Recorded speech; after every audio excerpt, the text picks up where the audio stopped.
ಬೆಳ್ತಂಗಡಿ ತಾಲೂಕಿನ ಗುರುವಾಯನಕೆರೆಯಲ್ಲಿ ಬಂಟ್ವಾಳ ತಾಲೂಕಿನ ಪೆರ್ನಾ ನಿವಾಸಿ ಯತೀಶ್ ಗೌಡ ಎಂಬಾತನ ಮೃತದೇಹ ಅಸಹಜ ಸ್ಥಿತಿಯಲ್ಲಿ ಪತ್ತೆಯಾದ ಪ್ರಕರಣಕ್ಕೆ ತಿರುವು ಲಭಿಸಿದ್ದು, ಇದು ಕೊಲೆ ಪ್ರಕರಣ ಎಂಬುದು ಪೊಲೀಸ್ ತನಿಖೆಯಲ್ಲಿ ಬಹಿರಂಗಗೊಂಡಿದೆ. ಪ್ರಕರಣಕ್ಕೆ ಸಂಬಂಧಪಟ್ಟಂತೆ 3 ಆರೋಪಿಗಳನ್ನ ಬೆಳ್ತಂಗಡಿ ಪೊಲೀಸರು ವಶಕ್ಕೆ ಪಡೆದಿದ್ದಾರೆ. ಕೊಲೆ ಪ್ರಕರಣದ ಆರೋಪಿಗಳು ಬೆಳ್ತಂಗಡಿ ತಾಲೂಕಿನ ಮಿತ್ತಬಾಗಿಲು ನಿವಾಸಿ ಯಶೋಧರ, ಕಡಬ ಚಾರ್ವಾಕ ನಿವಾಸಿ ಮೋಹನ್ ಹಾಗೂ ಬೆಳ್ತಂಗಡಿ ಪಡಂಗಡಿ ನಿವಾಸಿ ಇಬ್ರಾಹಿಂ ಎಂಬವರಾಗಿದ್ದಾರೆ.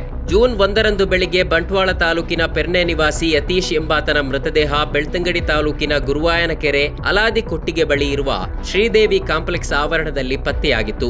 ಈ ಬಗ್ಗೆ ಮೃತನ ಸಹೋದರ ನೀಡಿದ ದೂರಿನಂತೆ ಪ್ರಕರಣ ದಾಖಲಿಸಿ ತನಿಖೆ ಆರಂಭಿಸಿದ ಬೆಳ್ತಂಗಡಿ ಪೊಲೀಸರು ಸ್ಥಳದಲ್ಲಿರುವ ಸಿಸಿಟಿವಿಗಳನ್ನು ಪರಿಶೀಲಿಸಿದಾಗ ಕೊಲೆ ಪ್ರಕರಣ ಬೆಳಕಿಗೆ ಬಂದಿರೋದಾಗಿ ತಿಳಿದು ಬಂದಿದೆ.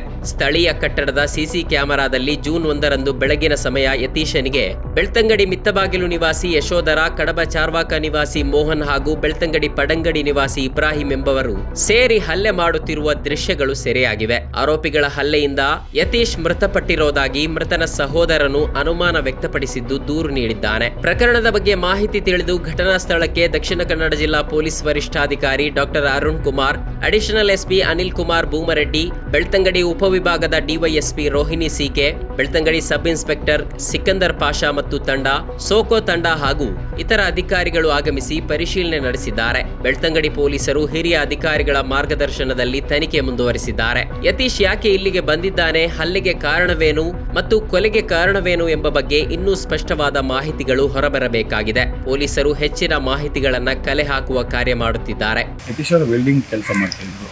ಅವ್ರು 3 ಜನ ಮಕ್ಕಳು, ಅಮ್ಮ ಇದ್ದಾರೆ, ಆಮೇಲೆ ಒಬ್ಬ ಅಣ್ಣ, ತಮ್ಮ ಇದ್ದಾರೆ. ತಮ್ಮ ಬೆಂಗಳೂರಿದ್ದಾರೆ, ಇವರು ಊರಲ್ಲಿ ಇರೋದು. ಅಣ್ಣ ನಿತಿನ್ ಅಂತ. ಮನೆ ಬಿಟ್ಟು ಒಂದು 2 ತಿಂಗಳು ಆಯ್ತು. ಅವ್ರು ಯಾವತ್ತೂ ಹಂಗೆ ಹೋಗ್ತಾರೆ, ಒಂದು 3-4 ತಿಂಗಳು ವಾಪಸ್ ಬರ್ತಾರೆ, ಮತ್ತೆ ಹೋಗ್ತಾರೆ. ಬಟ್ ಹೋದ್ಮೇಲೆ ಹೇಳೋದಿಲ್ಲ ಎಲ್ಲಿರ್ತೀನಿ ಏನಂತ ಹೇಳೋದಿಲ್ಲ. ಒಂದೊಂದ್ಸಲ ಹೇಳ್ತಾರೆ, ಒಂದೊಂದ್ಸಲ ಹೇಳೋದಿಲ್ಲ. ವಾಟ್ಸಪ್ ಮೆಸೇಜ್ ಬಂದಿತ್ತು, ಅದು ಗೊತ್ತಾಗಿ ಬಂದಿದ್ದು.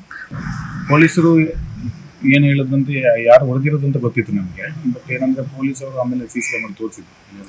ಅಲ್ಲಿ 3 ಜನ ಇವರಿಗೆ ಹೊಡೆಯೋದಿತ್ತು. ಹೊಡೆದಾದ್ಮೇಲೆ ಅವ್ರು ಬೀಳ್ತಾರೆ. ಸೊ ಅದೇ ಲಾಸ್ಟ್ ಇರುತ್ತೆ. ಆಮೇಲೆ ಎಕ್ಸ್ಟ್ರಾ ಇನ್ನೂ ತುಂಬ ಜಾಸ್ತಿ ಡೀಟೇಲ್ ಆಗಿ ಏನು ಕೊಟ್ಟಿಲ್ಲ. ಬಟ್ ಅಷ್ಟು ವಿಡಿಯೋನ ತೋರಿಸಿ 3 ಜನ ಹೊಡೆಯೋದು ಮಾಡಿದ್ರು. ಉದ್ದೇಶ ಏನಂತ ಗೊತ್ತಿಲ್ಲ. ಬಟ್ ಇಲ್ಲಿ ಹೇಳೋರು ಪ್ರಕಾರ ಅವರು ಕಲ್ಲ ಅಂತ ಅಂದ್ಕೊಂಡು ಹೊಡೆದಿದ್ದೀವಿ ಅಂತ ಅಂದ್ರು. ಸೊ ಆ ಥರ ನಾವು ಅದೇ ದೂರು ಕೊಟ್ಟು ಏನು ಕೊಟ್ಟಿದ್ದೀವಿ ಅಂದರೆ, ಹಲ್ಲೆ ಮಾಡಿ ಇದು ಕೊಲೆ ಮಾಡಿದ್ದಾರೆ ಅಂತ ದೂರು ಕೊಟ್ಟಿದ್ದೀವಿ. ಮುಂದಿನ ತನಿಖೆಗೆ ನಾವು ಕಂಪ್ಲೇಂಟ್ ಎಲ್ಲ ಕೊಟ್ಟಿದ್ದೀವಿ. ತನಿಖೆ ಆಗಬೇಕು, ಯಾಕೆ ಏನಕ್ಕೋಸ್ಕರ ಅವನ್ನ ಕೊಲೆ ಮಾಡಿದ್ರು ಅಂತ ನಮಗೆ ತನಿಖೆ ಆಗಬೇಕು, ಕೂಡ ಸಿಗೋ ತನಕ ನಾವು ಬಿಡೋದಿಲ್ಲ.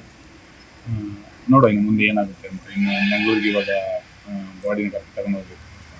ನಮ್ಮ ಕಾರ್ಯಕ್ರಮಗಳನ್ನು ನೀವು ನೋಡ್ತಾ ಇದ್ರೆ ನಮ್ಮ ಚಾನೆಲ್ ಅನ್ನ ಸಬ್ಸ್ಕ್ರೈಬ್ ಮಾಡಿ, ಪಕ್ಕದ ಬೆಲ್ ಐಕಾನ್ ಒತ್ತಿ ನಮ್ಮನ್ನ ಬೆಂಬಲಿಸಿ.